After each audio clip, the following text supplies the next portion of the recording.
Mesdames et messieurs, soyez salués dans le nom de notre Seigneur Jésus-Christ de Nazareth, le même hier, aujourd'hui et pour toujours. Je viens à travers cette émission, les temps d'édification, vous apporter un message de vie qui peut transformer votre famille, vous-même et toutes les personnes qui vous aiment. Vous savez, aujourd'hui, le premier thème que nous allons partager, ce sera sur Dieu est-il capable de guérir aujourd'hui? C'est la question que le monde entier se pose sur la guérison divine. Est-ce que Dieu peut encore intervenir dans la vie d'une personne de manière miraculeuse? Et d'ailleurs, qu'est-ce que le miracle? Plusieurs personnes aujourd'hui se posent des questions. Et les gens font des choix. Certaines personnes disent, je vais aller chez les marabouts parce que je recherche ma guérison. D'autres disent, je vais aller à l'hôpital, je recherche la guérison. D'autres vont dans des églises parce qu'ils ont besoin de la guérison. Ce qui est sûr et certain, c'est que Dieu nous aime et Dieu apporte la guérison à celui qui est malade. Vous savez, aujourd'hui, lorsque les gens vous parlent de la guérison ou bien de l'intervention miraculeuse de Dieu à travers la télévision, vous pouvez adopter deux attitudes. La première attitude, où vous croyez que c'est possible. La seconde, où vous pensez que ces gens se moquent de vous et ils ne prennent pas en considération votre santé. Mais moi, je crois que lorsque vous prenez ce livre qu'on appelle la Bible, qui est dans mon iPad, la Bible qui est la parole de Dieu, vous allez rencontrer des endroits précis dans la parole où l'Éternel te dit, je suis l'Éternel qui te guérit. Il a guéri les gens il y a 2000 ans et il continue à guérir les gens aujourd'hui. Et je crois que nous ne devons pas nous asseoir dans notre maladie et dire que non, je souffre, j'ai des problèmes, je ne sais pas quoi faire. Il faut que nous regardons cette Bible. Cette Bible est comme aujourd'hui quelqu'un qui va chez un médecin et il explique un problème à un médecin. Il dit à un médecin, je suis malade. Alors le médecin l'examine. Après l'examen, le médecin prescrit une ordonnance pour qu'il puisse acheter des médicaments qui pourront l'aider à la longue. C'est la même chose avec la Bible qui est la parole de Dieu. La Bible est l'ordonnance de Dieu pour tous les hommes, quelle que soit votre confession de foi, quelle que soit votre appartenance de la religion, votre ordonnance est la Bible. La Bible dit, je suis l'Éternel qui te guérit. L'Éternel a guéri les gens il y a 2000 ans. Il continue à guérir les gens aujourd'hui à travers Jésus-Christ, notre Seigneur et notre Sauveur. Il peut aussi vous guérir, vous qui me regardez à la télévision.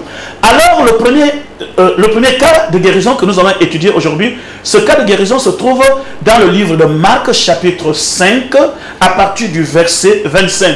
Pour ceux qui n'ont pas la Bible, ce verset s'affiche à cet instant même, juste devant votre petit écran. La Bible dit, oh, il y avait une femme atteinte d'une perte de sang depuis 12 ans. Elle avait beaucoup souffert entre les mains de plusieurs médecins. Elle avait dépensé tout ce qu'elle possédait et elle n'avait éprouvé aucun soulagement, mais était allée plutôt en empirant. Ayant entendu parler de Jésus, elle vint dans la foule par derrière et toucha son vêtement, car elle disait, si je puis seulement toucher ses vêtements, je serai guérie. Au même instant, la perte de sang s'arrêta. Elle sentit dans son corps qu'elle était guérie de son mal.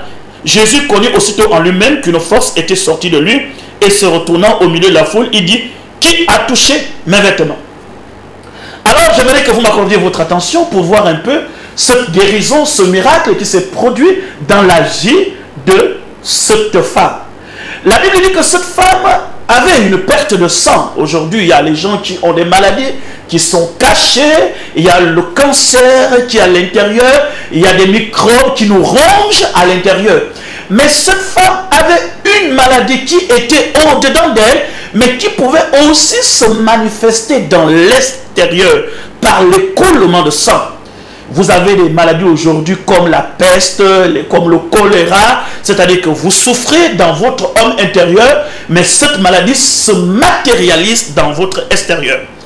Alors cette femme, elle a souffert pendant 12 ans. Oh, ça c'est une longue durée. Il y a des cas, certaines personnes qui me regardent en ce moment derrière votre télévision, vous avez souffert depuis 1 an, 3 ans peut-être, ou bien depuis 2 semaines, ou depuis 3 jours. Mais elle a porté dans son corps la douleur pour une durée de 12 ans.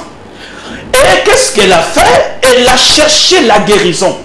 Je crois que la première attitude que vous devez adopter lorsque vous voulez l'intervention de Dieu dans votre vie, c'est de chercher comment trouver la santé. Et en cherchant à trouver votre santé, vous avez plusieurs choix. Vous partez à l'hôpital.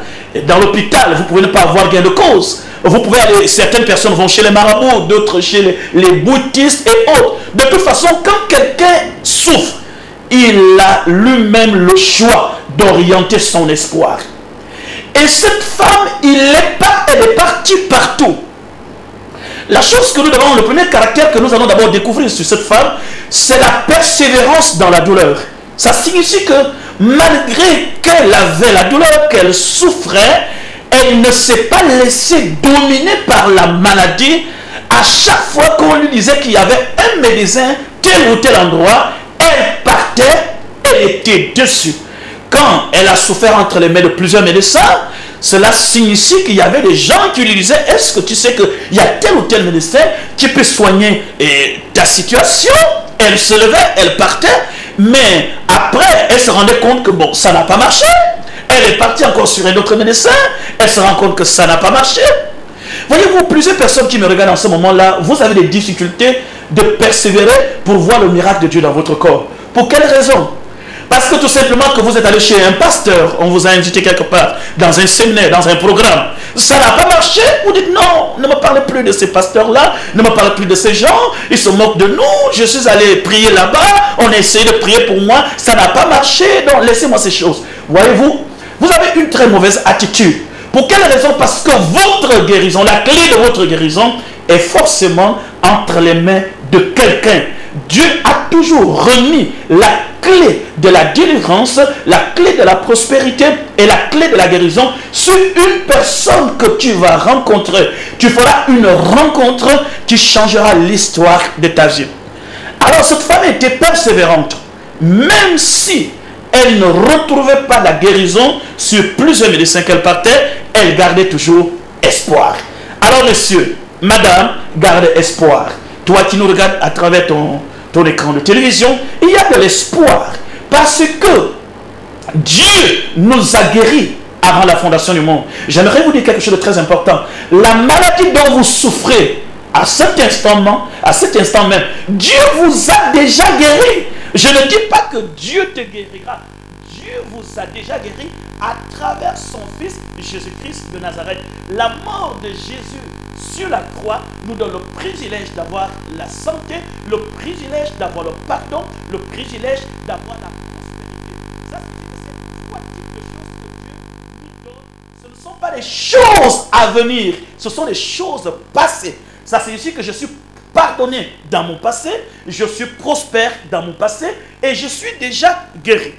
Alors vous devez faire seulement la démarche de foi pour aller rencontrer votre guérison. Parce que votre guérison est déjà là. C'est déjà accompli. Le cancer peut déjà disparaître de ta vie. Le sida peut disparaître de ton corps. Les maux de tête peuvent disparaître. Le serpent qui est dans ton ventre peut déjà partir. Si et seulement tu réalises, là où tu me regardes derrière ton petit écran, que sur la croix du calvaire, Jésus est mort. Il a payé le prix et que les chaînes ont été prises.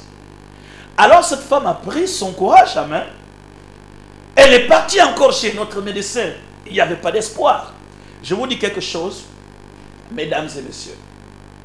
N'abandonnez jamais des armes du combat quand vous n'avez pas encore atteint le but.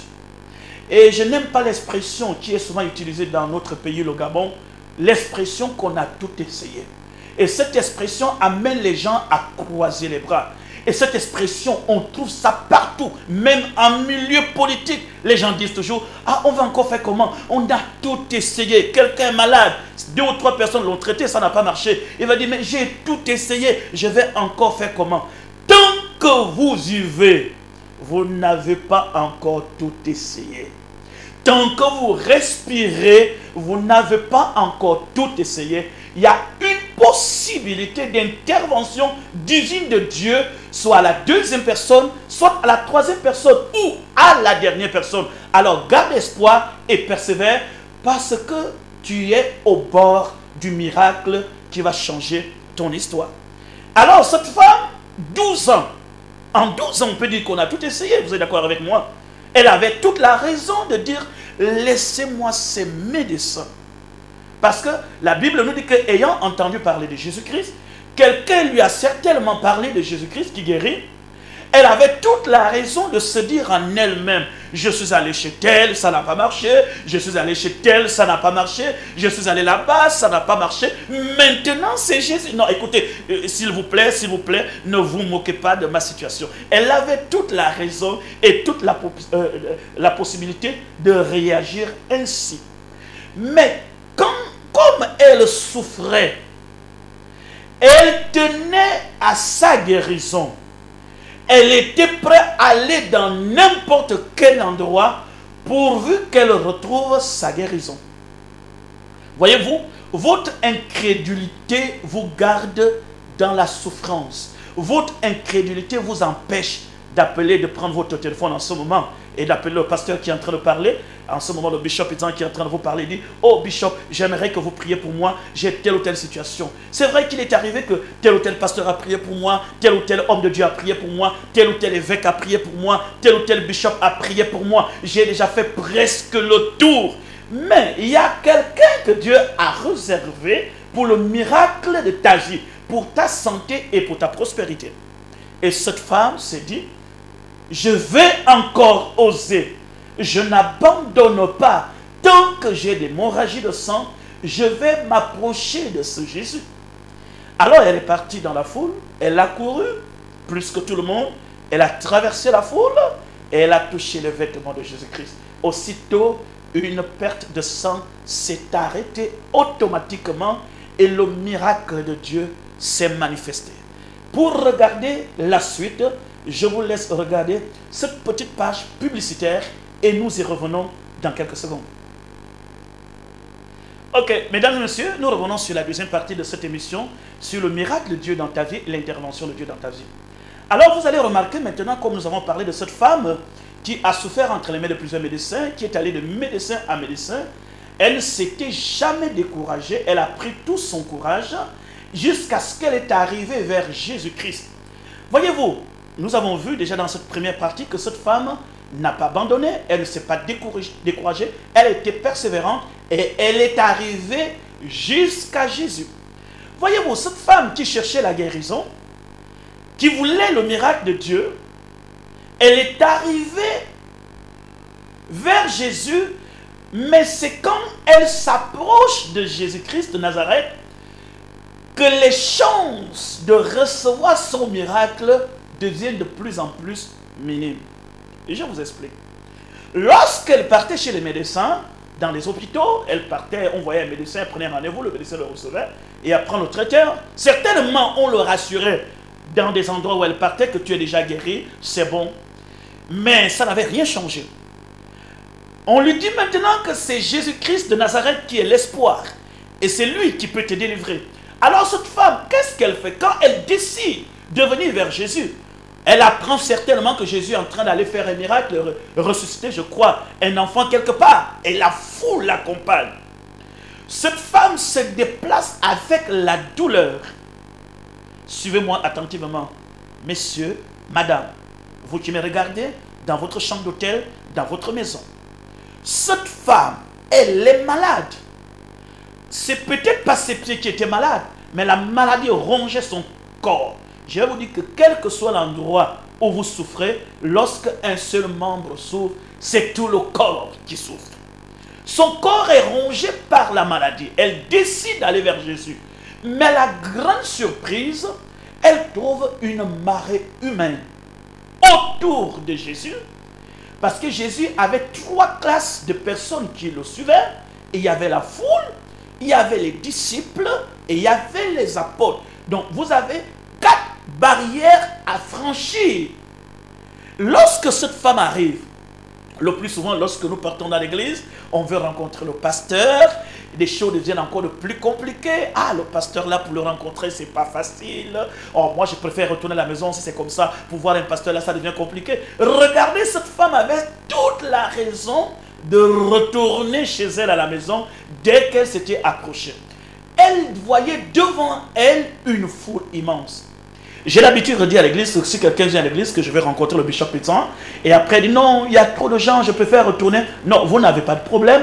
Et vous ne croyez pas que Dieu a mis entre mes mains la clé de la solution de votre problème. C'est la raison pour laquelle vous retournez. Parce que si vous croyez réellement que si je rencontre le bishop Pétan, si je m'approche de cet homme, et que si cet homme prie pour moi, je crois que Jésus-Christ de Nazareth peut intervenir et guérir, et me guérir de cette maladie. Mais comme vous ne croyez pas, vous n'êtes pas sûr, vous préférez rester chez vous à la maison. Je vais vous dire quelque chose. Les choses de Dieu, on ne les obtient pas comme ça. Ce ne sont pas des cadeaux de Noël. Dieu n'est pas le Père Noël qui est assis au ciel là et qui nous partage. Voici ton cadeau, toi aussi, voici pour toi. Toi, tu es venu en retard, j'ai laissé pour toi sur le tiroir, tu peux prendre ça à mon absence. Dieu est organisé. Et dans son organisation, il veut éprouver chaque personne pour voir la dimension et la qualité de ta foi.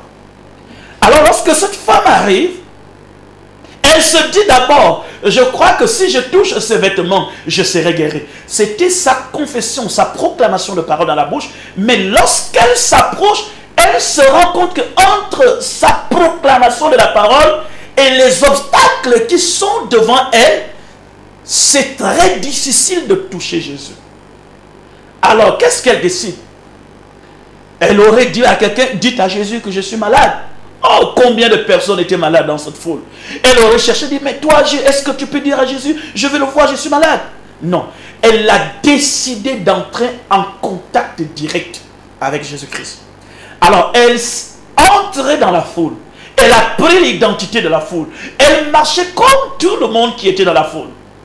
Et après la barrière de la foule, elle a rencontré une autre barrière qui était devant elle. C'est la barrière des disciples. Elle est sortie de l'identité de la foule. Elle est entrée dans l'identité des disciples de Jésus-Christ de Nazareth. Ça signifie qu'elle est entrée dans le rang des disciples de Jésus-Christ.